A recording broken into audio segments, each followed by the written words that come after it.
அவசரமாக சாம்பார் வைக்கணும், ஏதாவது வெளியே போயிட்டு வந்தோன்னா டக்குன்னு சாம்பார் வைக்கணுன்னா எப்படி வைக்கலான்னு பார்க்கலாம் வாங்க. பருப்பு எடுக்கலை, நான் வெறும் பாசிப்பருப்பு தான் எடுத்திருக்கேன். 1 கப்பு பாசிப்பருப்பு எடுத்திருக்கேன். இதை கழுவிட்டு வந்துடுவோம். பாசிப்பருப்பு கழுவிட்டு வந்துட்டேன். தண்ணி ஊற்றிடலாம்.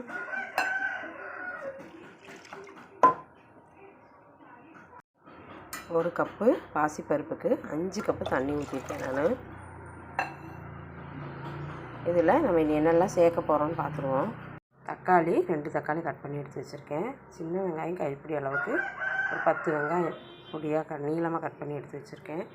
ஜீரகம் 3 பச்சை மிளகா, 2 பூண்டு எடுத்து வச்சுருக்கேன். பெருங்காயம் 1 ஸ்பூன் எடுத்து வச்சுருக்கேன். கருவேப்பிலை, கொத்தமல்லி தழை, இது எல்லாத்தையுமே நம்ம அதில் ஒன்றா போட்டுருவோம்.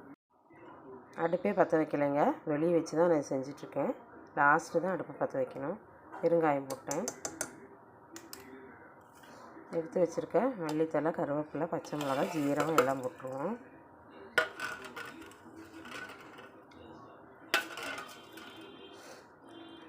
சின்ன வெங்காயம் போட்டுடலாம். தக்காளியும் போட்டுருவோம்.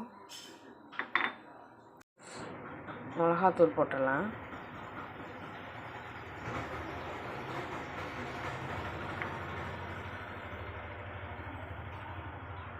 மஞ்சத்தூள், மிளகாத்தூள், மல்லிப்பொடி எல்லாம் போட்டுருவோம். உப்பும் போட்டுடலாம். இப்போ இதில் இதெல்லாம் போட்டேன். இதை வந்து ஒரு 3 விசில் விட்டு எடுத்துருவோம். எந்த காயுமே சேர்க்கலை. சும்மா திடீர்னு நம்ம அவசரத்துக்கு இருக்கிற வீட்டில் தக்காளி வெங்காயம் எல்லாம் போட்டு பாசிப்பருப்பு இருந்ததுன்னா போட்டு டக்குன்னு எங்கேயாவது நம்ம வெளியே போயிட்டு வந்தோம்னா வச்சிடலாம். அடுப்பில் வச்சுருவோம். இதை விசில் வந்ததுக்கப்புறம் பார்க்கலாம். குக்கர் விசில் வந்துருச்சு.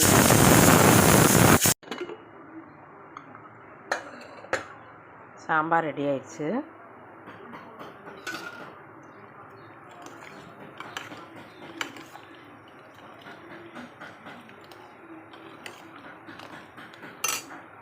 தாளித்து விட்ருவோம் சாம்பாரை.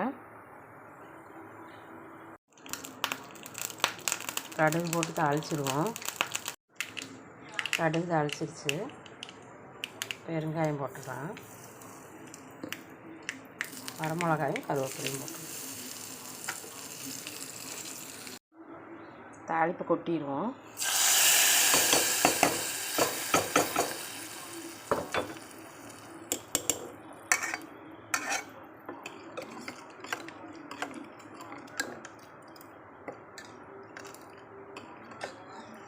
சாம்பார் ரெடி ஆயிடுச்சு. சீக்கிரமாக சாம்பார் வச்சு 10 நிமிஷத்தில் இந்த சாம்பார் ரெடி ஆயிடுச்சு. மரத்தக்காளி கீரை செடியிலேருந்து நான் பிடுங்கினதுங்க, வீட்டில் கீரை தான். இதை எப்படி மசியல் பண்ணுறதுன்னு பார்த்துருவோம். சாம்பாருக்கு எப்போவுமே நான் லாஸ்ட்டு இறக்கி வச்சது ஒரு பொடி போடுவாங்க. அந்த பொடி தீந்துருச்சு. இப்போ 1 ஸ்பூன் போடுறேன். அதில் எப்போவுமே சாம்பார் வச்சதும் லாஸ்ட்டு நம்ம இறக்கி முடிச்சுட்டு இந்த 1 ஸ்பூன் இந்த பொடி போட்டோம்னா சாம்பார் நல்லா மணமாக டேஸ்ட்டாக இருக்குங்க.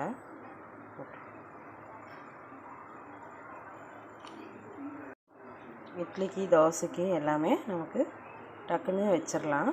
நல்லா டேஸ்ட்டாக இருக்கும், சூப்பராக இருக்கும். இந்த சேனல் உங்களுக்கு பிடிச்சிருந்தா லைக் பண்ணுங்கள், ஷேர் பண்ணுங்கள், சப்ஸ்கிரைப் பண்ணுங்கள். மறக்காமல் லைக் பண்ணுங்கள்.